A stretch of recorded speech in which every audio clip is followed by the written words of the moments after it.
Okay, for our next video, ang pag-uusapan natin ay sum and product of the roots of quadratic equation.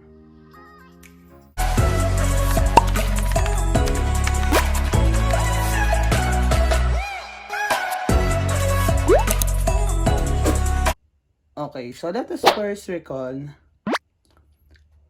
the quadratic formula. So yung quadratic formula ay x equals negative b plus or minus square root of b squared minus 4ac all over 2a. So yung roots natin ay dalawa. Either x equals negative b plus square root of b squared minus 4ac over 2a. So this is the first x sub 1, the first roots. And the second root is x sub 2 equals negative b minus b squared, square root of b squared minus 4ac over 2a. So paano natin hahanapin yung sum muna ng roots of quadratic equation. So add lang natin x sub 1 plus x sub 2, x sub 1 plus x sub 2, or yung first root plus yung second root.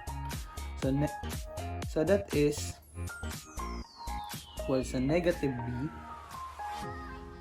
plus square root of b squared minus 4ac over 2a plus negative b naman minus square root ng b squared minus 4ac over 2a. So since parehas naman sila ng denominator, pwede natin silang pag-isahin. So that's 2a.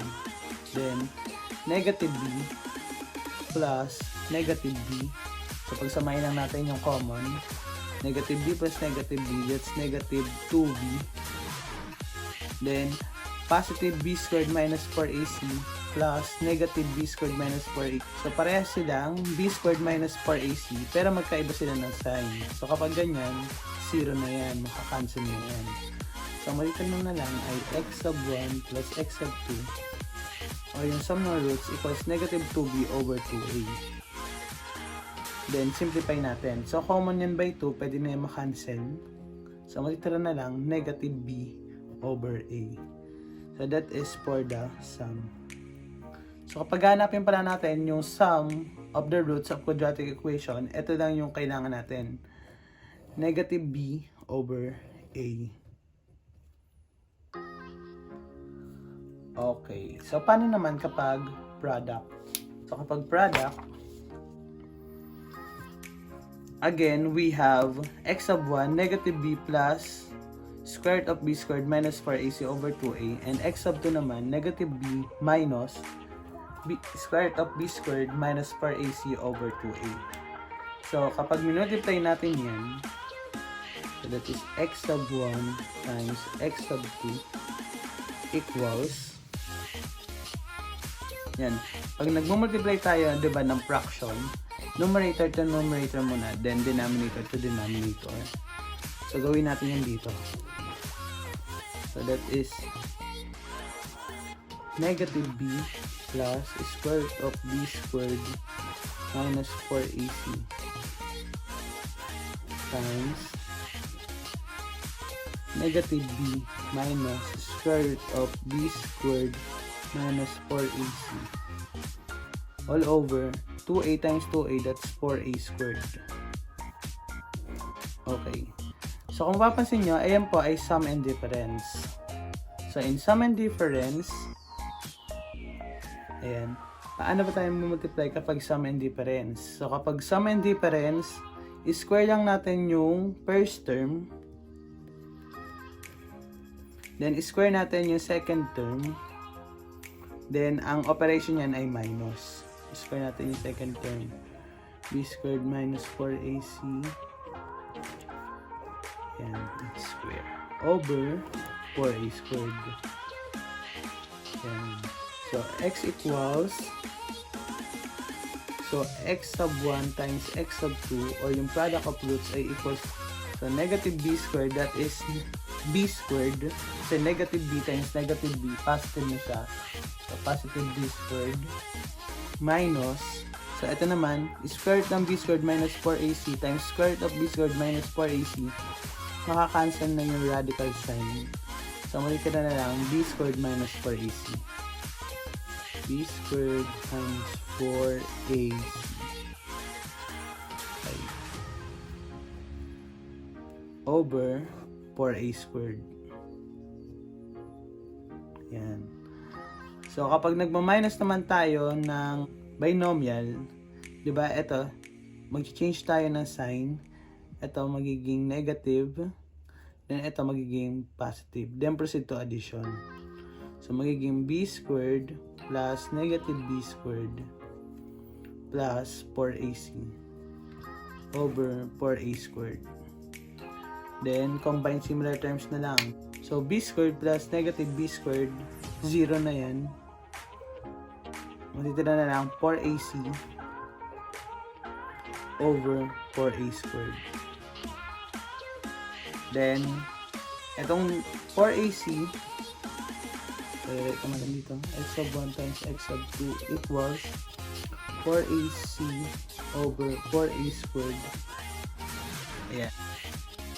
So, yung 4 tsaka 4 maka-cancel out na. Then, sa a naman, tsaka a squared, divide natin parehas by a. So, wala na yan. Ang dito naman dito, a. So, yung natira sa taas ay c over a. So, ayun na po ang ating product. So, yung product naman ng quadratic equation can be found by dividing c over a. Yan. Okay, kung hanapin lang pala natin yung sum ng roots of quadratic equation, so ito lang pala ang gagamitin natin. Negative b over a. And kapag product naman, c over a. So, example, x squared plus 4x plus 4 equals 0. So, yung roots naman natin dyan ay negative 2 saka negative 2, diba? So, yung sum pala nyan ay negative 2 plus negative 2, negative 4. Then, yung product nyan ay negative 2 times negative 2, that is positive 4. So, solve natin. Try natin. Gamitin itong sum and product na formula. So, negative b, so negative ng 4 over a, 1. So, yung sum natin ay negative 4 over 1, negative 4. Okay, product naman, positive 4 over 1. So, yung product natin ay 4. Alright. Okay, next example. X squared minus 10x plus 16 equals 0. So, yung roots naman yan ay 8 and 2. So, dapat kapag sinob natin yan, yung sum nyan ay 10. Then, yung product nyan ay 16. Tingnan natin. Okay. So, yung sum natin ay negative b over a. So, that is negative ng negative 10 over yung a natin ay 1. So, ano ang negative ng negative 10? So, that is positive 10 over 1. So, that is 10. Tama naman. So, yung product naman, dapat 16. Diba? So, ang c natin ay over a. So, that is c ay 16 over, ang a natin ay 1. So, that is 16. Okay, so tama naman. Yan. Alright. So, 6x squared minus 8x plus 5 equals 0. Find the sum and the product. So, yung sum natin ay negative b over a. So, that is equal to negative ng b natin. Ang b natin dito ay negative 8. So, negative ng negative 8 over a, 6. So, this is negative ng negative 8 ay positive 8 over 6. Then, lowest term. So, 8 and 6 ay divisible by 2. So, this is 4 over 3. So, ito na po yung sum. Next naman, product. So, yung product naman can be found by dividing C by A. C over A. So, ang product natin ay, ang C natin ay 5 over, ang A ay 6. 5 over 6. Then, i-lowest term natin ay possible. So, possible po bang i-lowest term? Ay, hindi na. So, ayun na po yung product. Next, number 2. 2x squared minus 10x minus 1 equals 0. So, yung sum natin ay negative b over a. So, ang b natin ay negative 10. So, that is negative ng negative 10 over, ang a natin ay 2. So, this is negative ng negative 10 ay 10 over 2. So, 10 over 2 ay 5. Next. Ang product naman ay C over A. So, ang C natin ay negative 1 over, ang A natin ay 2. So, kung wala ng lowest term, ay na po yung sagot. So, ang product natin ay negative 1/2. Alright, so that's it. Yan. So, ganun lang naman po ang pag-solve ng sum and product. So, tandaan lang natin, kapag sum, negative b over a, and kapag product, C over A.